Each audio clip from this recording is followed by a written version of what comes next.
Welcome back dito sa channel natin. Andito tayo ngayon sa Glorieta Park. Nagsimula na nga ang major redevelopment sa Glorieta at Greenbelt. Ito ay bahagi ng 13 billion redevelopment sa mga Ayala Malls.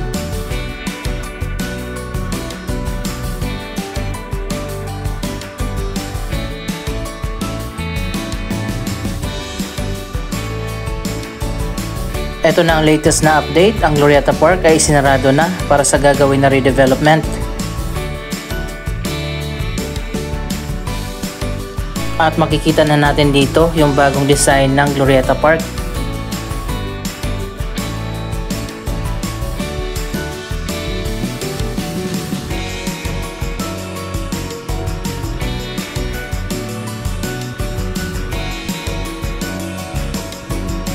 So ayun guys, ang ganda pala na magiging outcome kapag natapos na ang renovation na gagawin dito.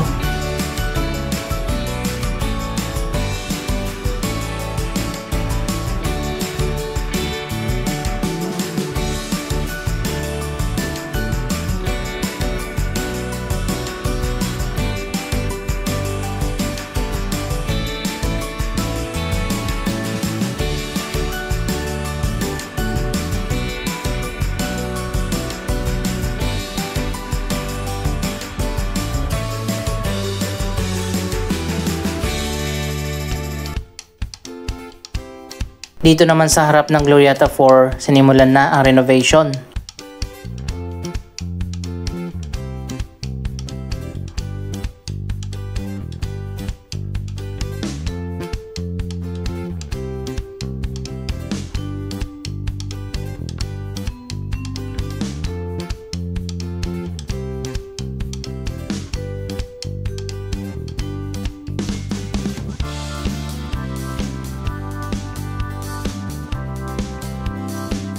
Ito na pala yung huling sulyap natin dito sa Glorieta Park bago magkaroon ng major transformation.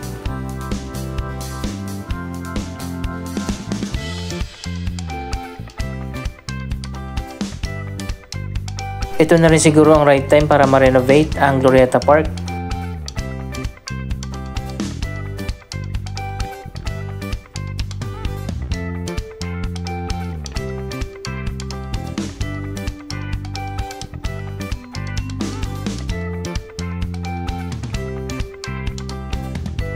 So ayan guys, makikita nyo naman outdated na talaga yung design ng park na ito. Malaking pagbabago naman ang mangyayari dito sa harap ng Glorieta 4. Ayon pa dito sa design na nakikita natin, mukhang isasara yung ilang bahagi ng kalsada at magkukonekta na yung Glorieta Park papunta dyan sa entrance ng Glorieta 4.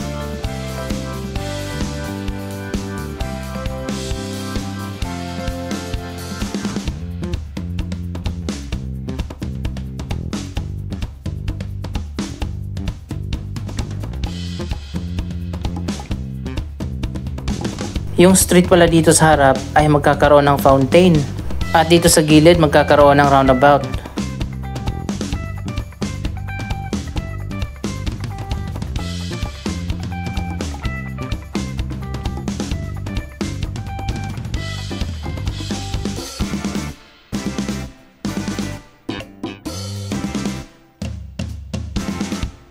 Dito yung roundabout, hanggang dito na lang. Yan ang magiging drop-off point na mga pupunta dyan sa mall. Tapos dito naman yung fountain.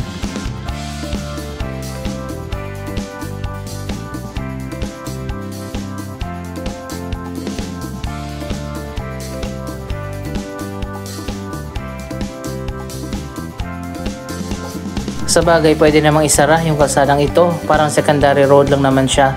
At meron pang ibang alternative na daanan.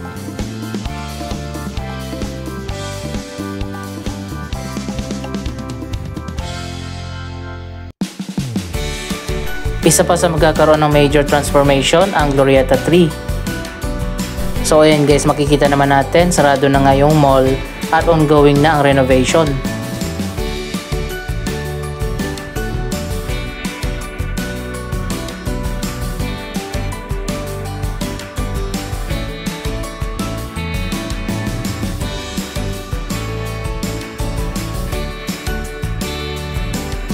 Magiging maganda na yung exterior ng Glorietta 3 at mukhang magkakaroon pa ng giant LED screen.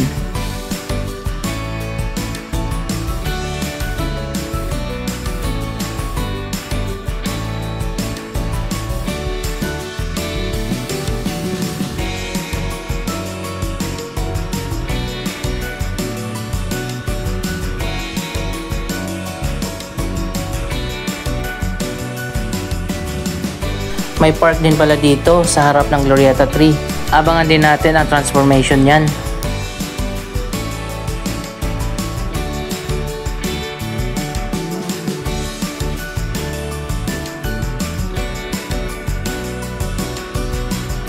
Sarado na rin yan at ongoing na rin ang renovation.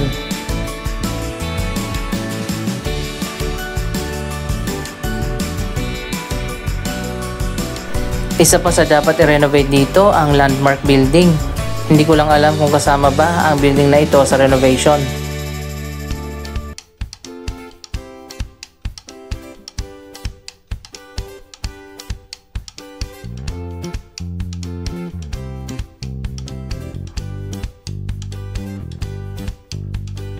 Dito naman tayo sa kabila sa Greenbelt. Mukhang hindi yata kasali sa renovation ang Greenbelt 3 at Greenbelt 4.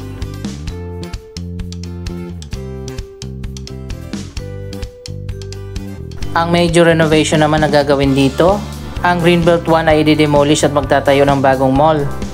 Major renovation naman ang gagawin sa Greenbelt 2 at may renovation din sa Greenbelt 5. Dito naman sa Greenbelt Park mukhang magkakaroon din ng renovation. Pero unti-unti lang siguro yung renovation na gagawin dito.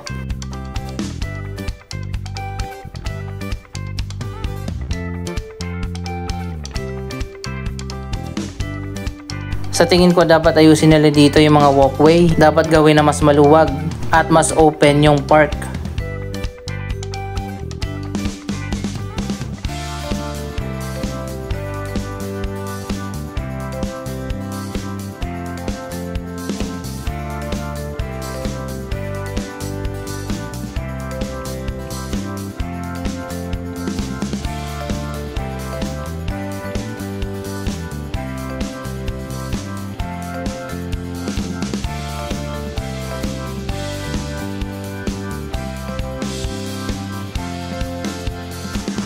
Mukhang tama din pala yung hula natin, magkakaroon din pala ng renovation dito sa Greenbelt Park.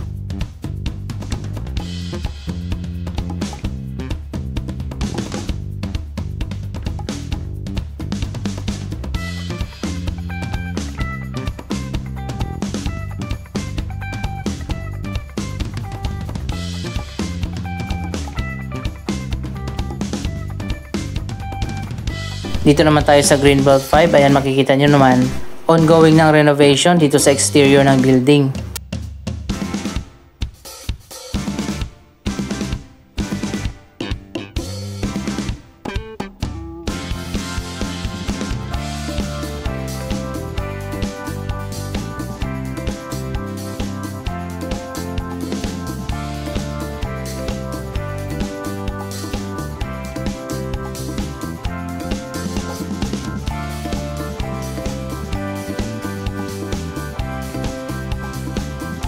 Dapat talaga mas open at mas malawak yung mga walkways dito.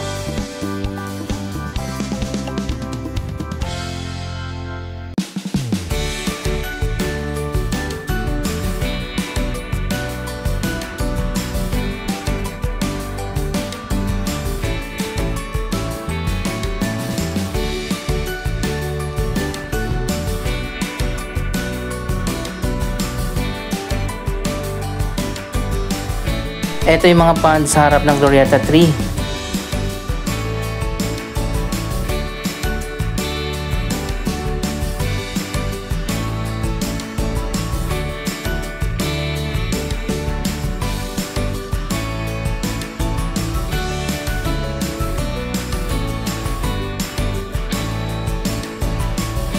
Abangan pa natin kung anong gagawin nila dito.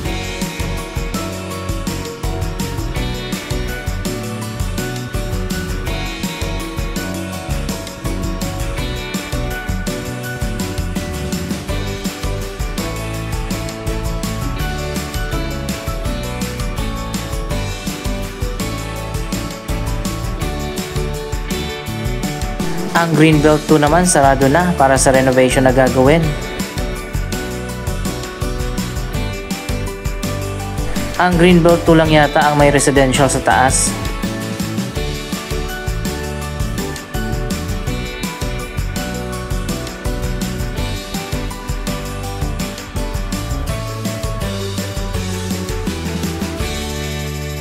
Sarado na rin yung park sa gitna ng Greenbelt 2 at Greenbelt 1. Pwede siguro dito magtayo ng mas malaki na chapel.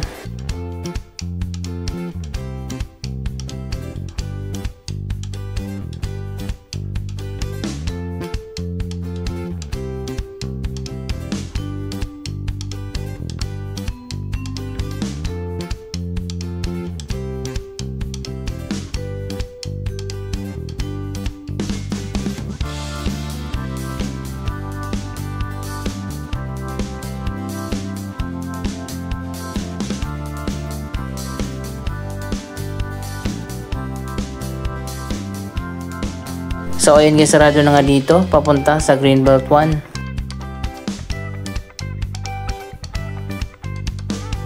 Dito tayo dadaan sa Greenbelt 5 papunta dun sa likod.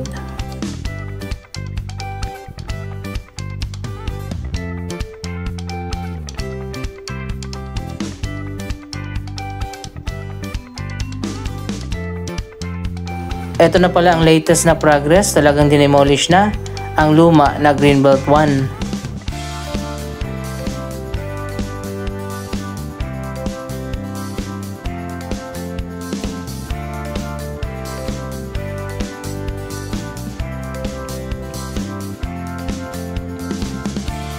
So ayun guys, makikita nyo naman demolish na yung building.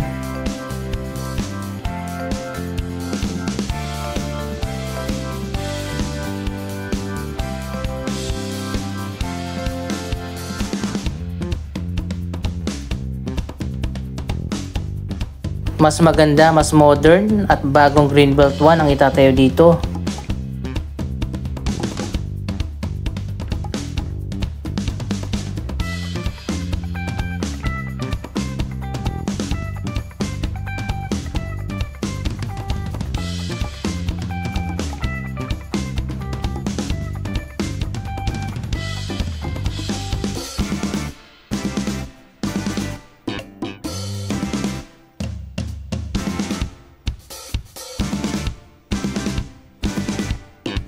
Malawak din pala yung area ng Greenbelt 1.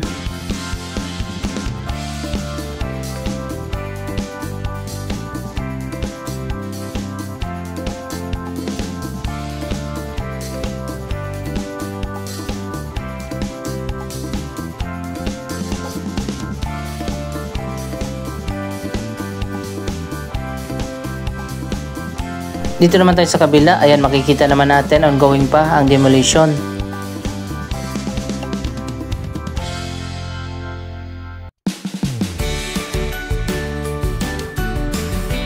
Konti na lang ang natitira sa lumang building.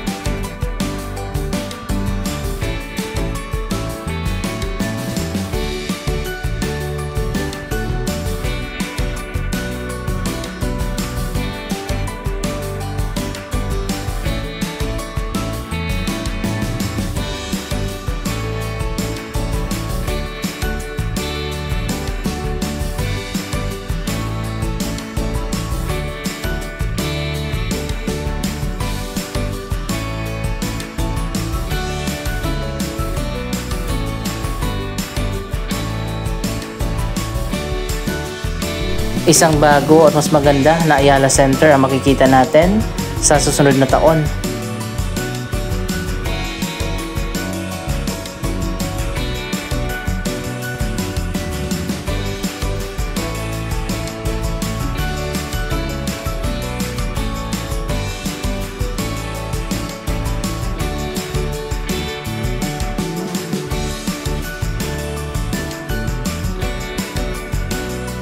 Anong masasabi nyo sa mga proyektong ito? Mag-comment lamang dyan sa baba ng inyong mga reaksyon.